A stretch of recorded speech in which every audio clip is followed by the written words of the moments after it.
Okay, before we hit the field, we're going to do a depth test. This is in the backyard, regular, average, sandy soil. I'm down here about 6.5, call it 7 inches, even 8 inches to the top of the grass, but I'm gonna say that's a 7-inch test. I'm going to set this clad quarter flat at the bottom of the hole. Okay, I'm going to put some dirt on top of that. Then I'm going to replace this plug. Alright, I'm going to set you down right up here. And I'm going to grab the detector and see if we can get a tone. Alright, I'm going to turn the detector on. I'm going to make sure I'm in max sensitivity. And we're going to give it a test.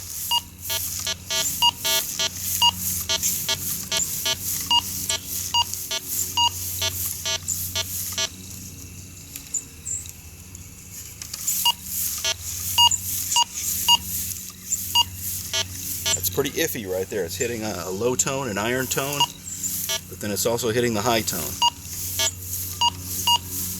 I would call that iffy. So that's about max depth on a quarter, is that 7-inch mark. Try it from another direction here. Yeah, same thing. It's real bouncy, and that's about max depth for a quarter. Starting to repeat a little bit. Alright, not too bad.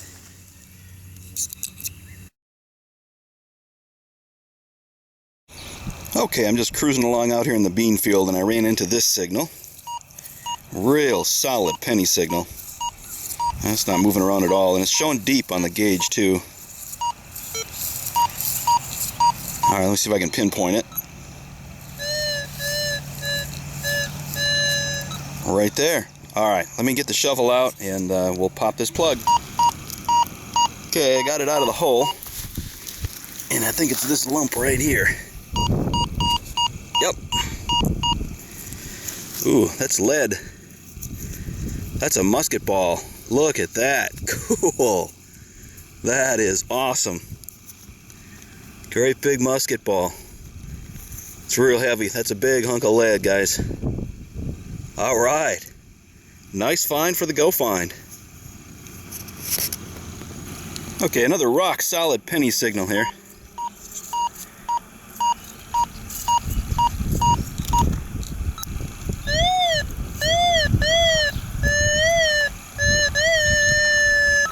Right there.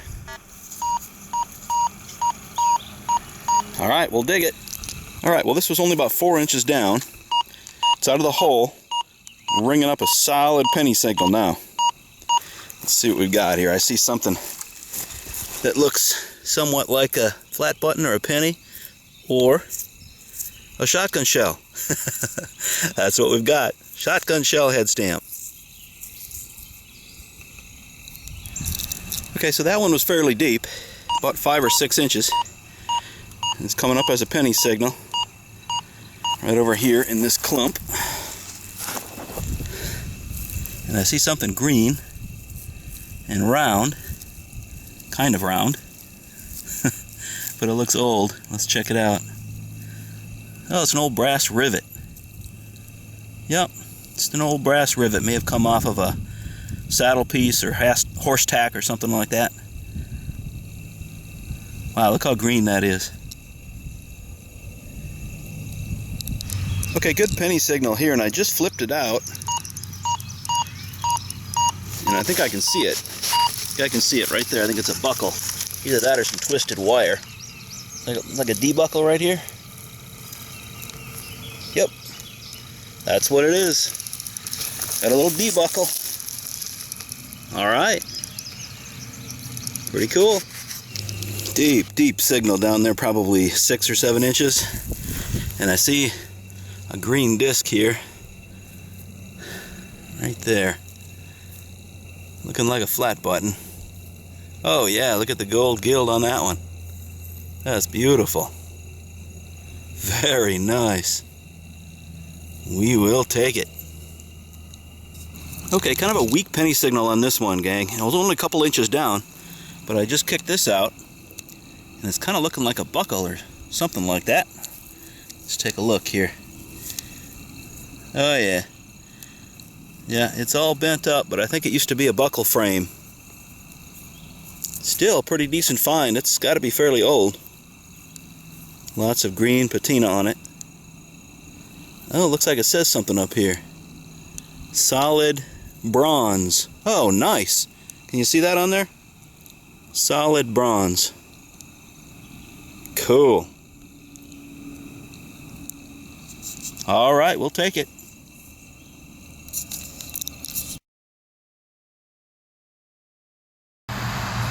Okay, I've switched locations to an old horse pasture here. There's an old stable up here where we've got permission to detect. There's a lot of trash in the ground, but I thought I'd take the go find in here and see what we can go find. Stay tuned. Okay, we have our first penny for the go find. About 2 inches down. Good strong signal. I just flipped the plug up and I can see where it was. And it was right on the bottom of the plug. I took it out and looked at it real quick just to see. And it's going to be a wheat penny. I think it's a 57. I don't know if you can see that or not. Let me see if I can get this to focus. Yeah, it's hard for me to see. Hopefully you can see it better. 57, 53. Pretty sure it's a wheatie. Pretty cool. Gotta love it.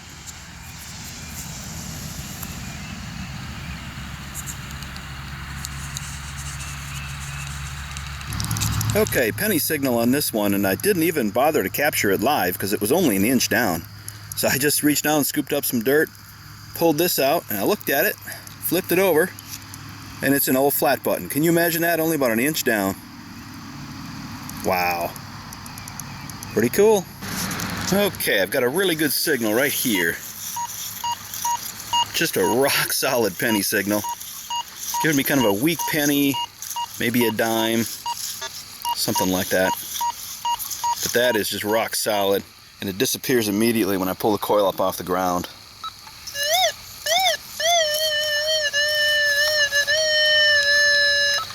Alright, let's do a live dig on this one. Let's see what we can do here.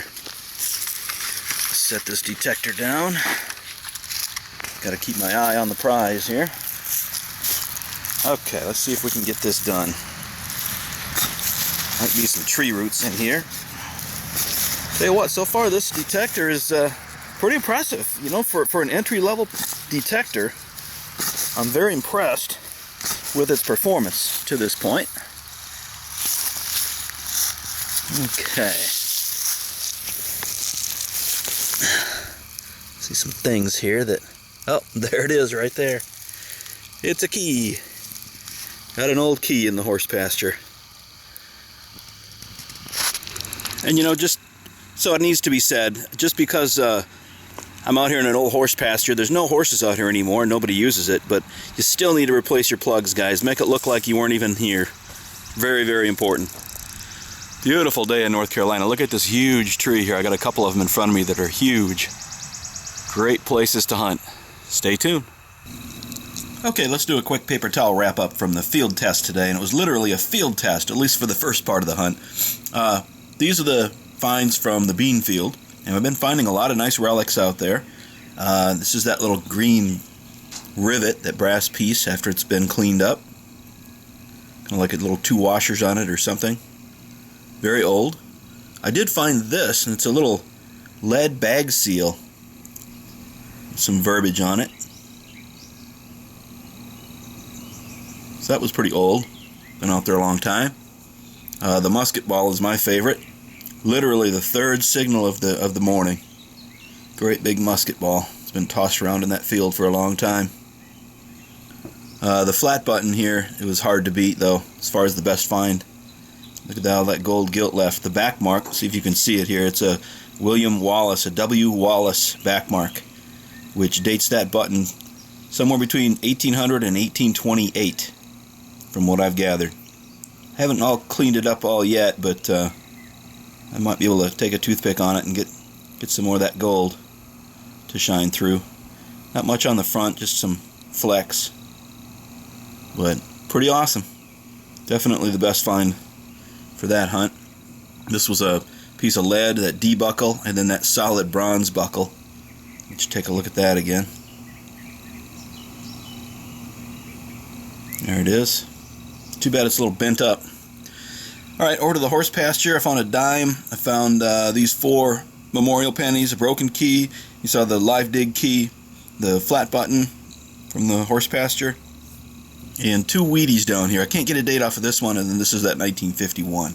So, alright, it's time for me to set up the camera here. I want to give you my honest opinion on this machine, so stay tuned. Okay, let's talk about this machine a little bit. I put about 5 or 6 hours on it. I didn't hunt as much as I wanted to, but I got out for 2 different hunts. I went out to that bean field, which has been really productive. Mostly relics out there. Didn't find any coins. But the soil, you'll notice, is kind of a clay and sand mixture. It's real red, has some iron in it. And then I went to the horse pasture, which was a totally different soil. It was a real black, rich soil, maybe with some sand down toward the bottom. But it performed pretty much the same in both soils, so I was impressed with that. Obviously, it's not a real deep machine. You saw in my field test, or my depth test in the backyard there, right at about 7 inches it started to struggle. It really hit on that quarter hard at 5 and 6 inches, and then it started struggling at 7. I didn't go down to 8 or 9, but I have a feeling it will just disappear eventually. I think that's pretty typical for a entry-level metal detector, a good one. If you're looking for this machine to shoot down 8 to 10 inches easily on coins, that's just not going to happen. That's just not how the machine is engineered, okay? In my opinion, all right? And I know depth is really important to you guys, but that's how this machine is built, all right? I have to admit, on the con side, when I first pulled it out of the box and I swung it a couple of times and it felt real plasticky. I can't think of a better adjective for it. I don't want to say cheap, but it felt real plasticky. Of course, I'm used to swinging my E-Track, okay, which weighs about 7 pounds now, but this thing weighs 2.3 pounds without the batteries in it. Super light machine. It felt real plasticky in my hands, and I wasn't sure about the durability.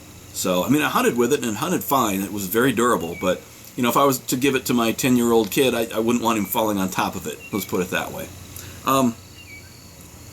As far as ease of use, man, this thing was easy to learn.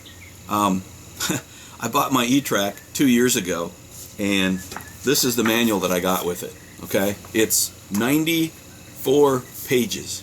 94 pages of instructions, okay? And it still took me a couple of months to get comfortable with that machine. Here's the go find instructions. This is the instruction sheet, and that's exactly what it is. 1 sheet of paper, 2 sides. It's got everything on it you need to know to run this machine, okay? So, what an easy machine this is to learn. I mean, I felt comfortable with it after, 2-3 holes. I was like, okay, I'm onto it, I got it.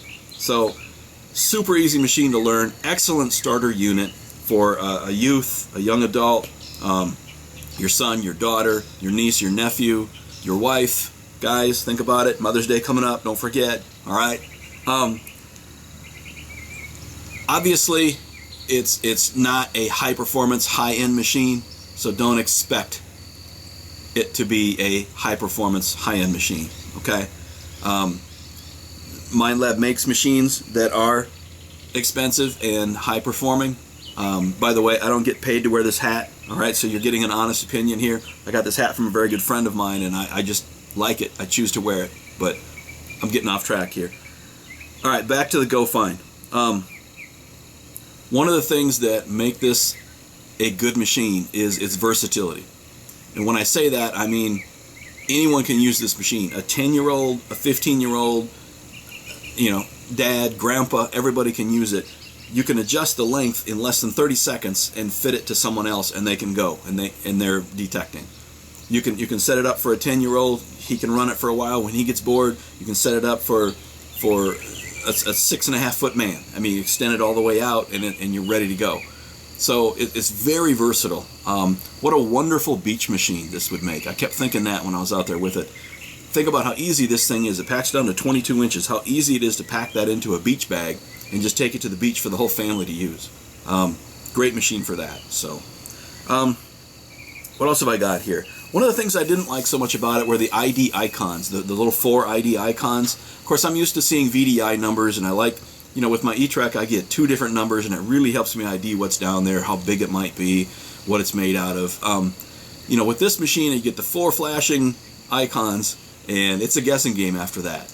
So I guess that's pretty typical for an entry-level machine. You're not going to get the same type of ID or a VDI that you'd get from an AT Pro or a Fisher or a Minelab or a White's. So I guess, I wasn't disappointed with that. I just wasn't used to it. So what else have I got written down here? The coil is waterproof down to 2 feet. I did not get a chance to test it in the water, but it's nice to know that you can actually hunt along the water's edge with that, and you get the coil wet, and it's not that big of a deal. The processing unit itself up high is not waterproof, so you do not want to get that wet. And as far as the coil goes, I don't believe there's any aftermarket coils that are going to be available for this machine. Just because of the way it's designed, I don't think it's designed to swap out coils real easy. The cable runs right through the shaft and right up to the processing unit, and I think you'd have to take the machine apart to put a new coil on. So I don't think that's going to be available, but keep that in mind when you're looking at the 20, 40, and the 60, because you won't be able to upgrade your coil down the road. At least that's my opinion. Okay. What else have I got here? I think it offers a lot of value for its price. I think it's going to compete very well with the entry-level detectors that are out there. I think it's geared toward the next generation of detectors with that Bluetooth. Of course, I didn't get a chance to try that, and I don't usually wear earbuds, but you can set this machine up any which way you want, and you can run your phone and listen to your tunes on it while you're detecting. It's definitely built for the next generation of metal detectorists, guys, so keep that in mind going forward. Huge thanks to Calico for sending that machine to me to do some field testing. I was real happy to collaborate with them on this event. Remember, my next video is going to be the contest. Actually, it's not a contest, it's a giveaway. I'm going to give away this machine, this very Go Find machine, and a bunch of other prizes, so stay tuned for that. That'll be the next video I upload. You're going to want to participate, so please subscribe to me on YouTube and get ready for that contest, gang. Alright? Thanks a lot, everyone. If you got any questions, feel free to ask down below in the comments area. I'm going to put a link in there, too, to Calico's website so you can see these machines, the 20, the 40, and the 60s. It's got all the specs out there for you and everything. So, thanks a lot, everyone. We'll see you at the giveaway.